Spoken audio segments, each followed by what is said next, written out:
Biz жашообузда ар кандай окуяга жолугабыз. Bir günü butu жок адамга жолугабыз. Алланын сыноосу. Балким Кудайдын ал бизден даража жогору. Bir günü көзү көрбөй калган бирөөгө жолугабыз. Bir günü колу кесип калган бирөөгө жолугабыз. Bir günü акыл эси кетип калган бирөөнү көрөбүз. Кудайдын сыноосу. Ар күнү ар кимди көрөбүз. Чын урматтуу бир тууганым. Анан көргөндө денеси чиркенип кетет. Чынбы? Ошондой көргөн нерсе бизде болбошун каалайбыз. Мага Кудайым берди. Кудайдын бир каалоосу бар, анда бир хикмат сыры бар да. Бирок ошол сыноону биз каалабайбыз да.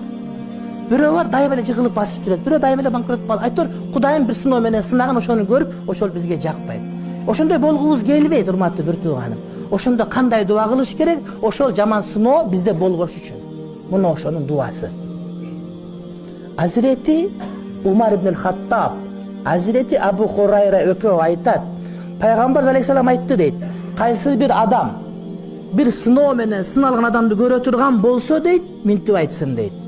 Elhamdülillahillezî afani mimma ibtelâke bihi. Ağız айтпайсың албетте. Бирок айтасың, ичиңден Кудайым сени сынаган нерседен мени Кудайым алыс кылган Кудайга мактоо айтамын дейт. Аны Кудайым сени сынады бир бале менен.